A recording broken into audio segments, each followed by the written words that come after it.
A carpenter takes 6 hours to make an exterior wooden door and 4 hours to make an interior door. He takes 1 hour to paint each type of door. Each month, the carpenter allows a maximum of 96 hours for making doors and 20 hours for painting doors. His profit is $45 for each exterior door and $30 for each interior door. The first thing that it says in part A here is that we're going to let X represent the number of exterior doors and Y represent the number of interior doors. And for me personally, I just need to write that down here. X is going to be the exterior door, and Y is the interior door. It's already up there in the problem. I just find that that's helpful for me to write that down, even though it's already written in the problem. Because part A says write a system of inequalities to represent the number of doors to be produced. But remember, look for the money. And what we see in this first problem here, and it's going to go down there in part D, is we want to write our objective or our profit equation. So we go back and we look at the problem, and how much money is the carpenter going to make when he makes an exterior door? Well, we go back and we look at the problem. It says his profit is $45 for each exterior door. And then, how much profit does he make for an interior door? Well, we go back there and we look at that, and we make $30 for an interior door. And all of us Algebra 2 teachers hope that, at the very least, on our upcoming quest, that you can come up with that. You might not be able to do the whole thing. We all sincerely hope you can. But we don't want you to leave it blank. And to top it off, if we go back to part A,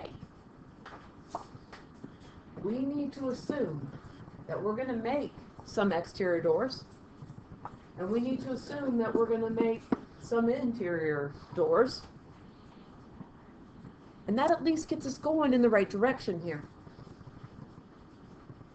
But now what we have to figure out is 2 more inequalities, and that's going to go back to what are the 2 things that are happening in this problem. Well, the first thing that I notice in our first sentence, a carpenter takes 6 hours to make an exterior door. So we're going to have an inequality that's going to be make. Then our second sentence says he takes 1 hour to paint each type of door. So our second inequality is going to be to paint. And I'm going to try to put them side to side here.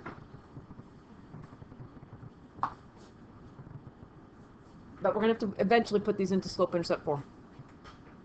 So if we go back here and we deal with the making. Well, a carpenter takes 6 hours to make an exterior door.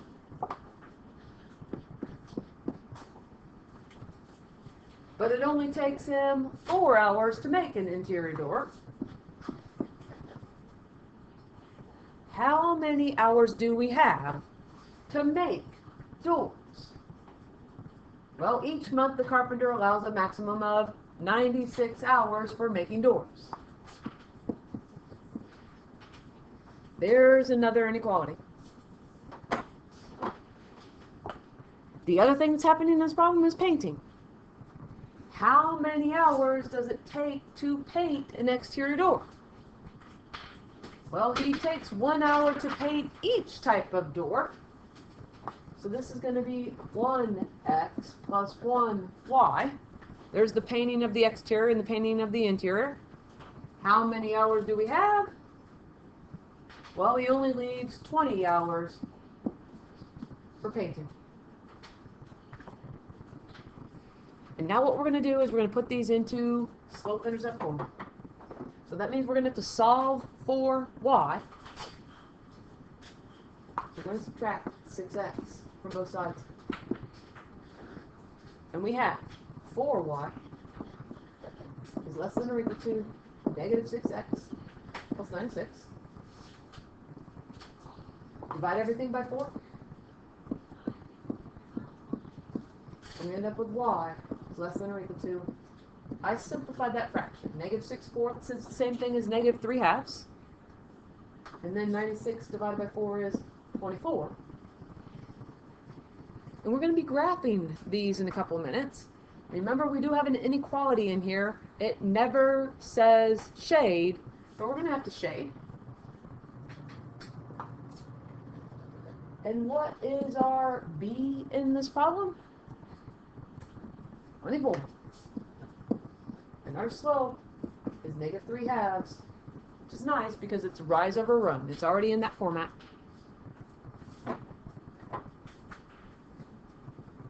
When we go back to our green inequality, we still need to solve for y. So we're going to subtract 1x from both sides. We get y is less than or equal to negative 1x plus 20. And our slope is negative 1 over 1. Our y-intercept is 20. And now we're going to graph. And the first two inequalities that we wrote were x is greater than or equal to 0 and y is greater than or equal to 0. X is greater than or equal to 0 was a vertical line. We have to cross or cut through the x-axis.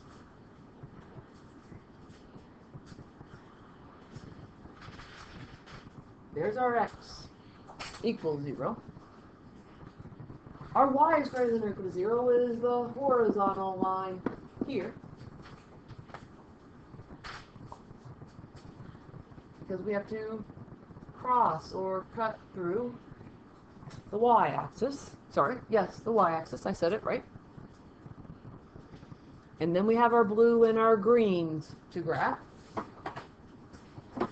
B equals 24. And our slope is negative 3 over 2. It's down 3 to the right 2. You have a ruler. I'm not using a ruler. So 1, 2, 3 over 2. Down 3 to the right 2. Down 3 to the right 2. Down 3 to the right 2. Down 3 to the right 2. Down 3 to the right 2. Down 3 to the right 2. Down 3 to the right 2.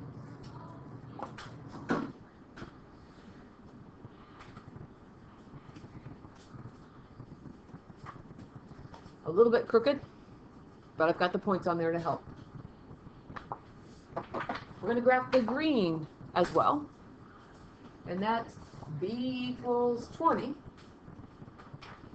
and then our slope is negative 1 over 1, rise over run. We're going to go down 1 to the right 1.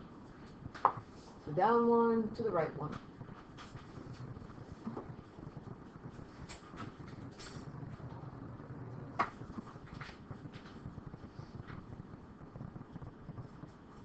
Down 1 to the right 1. Down 1 to the right 1. Down 1 to the right 1. Down 1 to the right 1.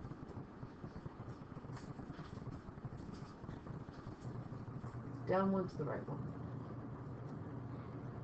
It's helpful to have a ruler.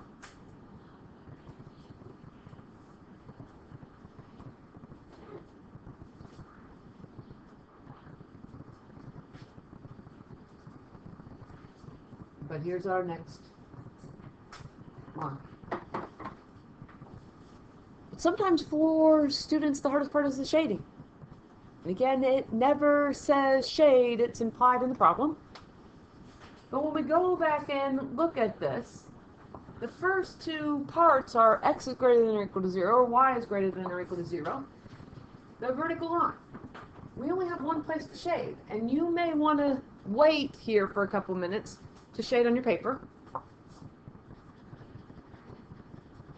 X is greater than or equal to 0. We really only have one place in our picture where we can shade. Greater than, that's to the right. On a horizontal line, the y is greater than or equal to 0. We really only have one place to shade. Above. And now we have to look at the blue and the green lines. And once again, I'm going to pick 0, 0 to go back and shade. For some of you, it's very intuitive. You know where to shade.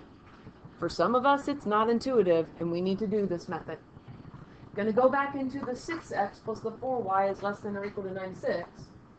6 times 0 plus 4 times 0, and the question is that less than or equal to 96? Well, 6 times 0 is 0, and 4 times 0 is 0, and that's less. So we're going to shade where the x is, which is kind of underneath this blue line. We're going to do the same thing with the green. We're going to put 0, 0 back into our green inequality and compare it and see where we need to shade. Well, 1 times 0 plus 1 times 0, is that less than or equal to 20? And it also is less. That's where the x is, so we have to shade on the side of the line where that is. In this case, it's the green line, so we're here. But where we ultimately end up here, and I will shade it in a minute, but I'm going to darken it in.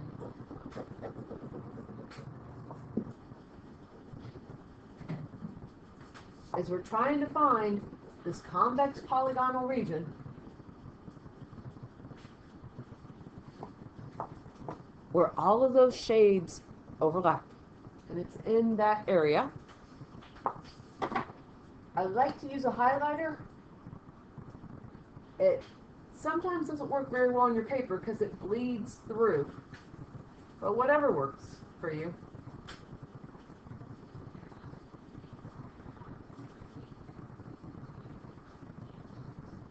And there is our picture.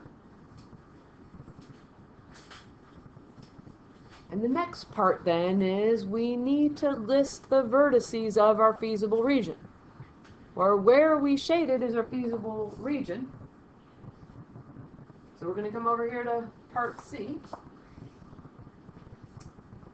Yep.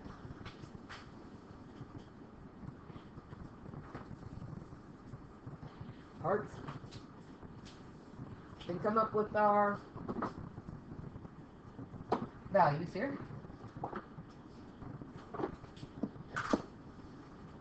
Well, one of our ordered pairs is at 0, 0. One of our ordered pairs is here at 0, 20.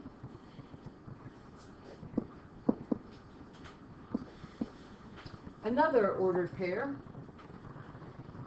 is over here at 16, 0. And the final one, which is harder for me to see, I believe is 8, 12. Look at that on your paper just to check and make sure.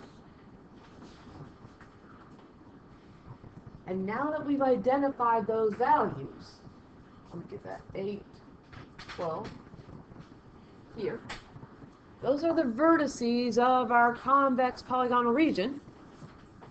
We're going to use those values back in here in part D to answer a question. So our first value is 0, 0. We're going to put 0 back in for x and 0 back in for y. And 45 times 0 is 0, and 30 times 0 is 0. Then we can do 0, 20.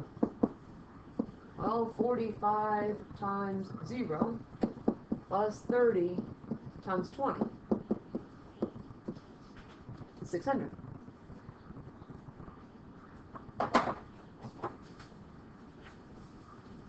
Our next order pair, and by the way, you don't have to have the same order of my order pairs, you just have to have all 4 of them. We've got 16, 0. So this one's going to be 45 times 16 plus 30 times 0. And I think we end up with 720.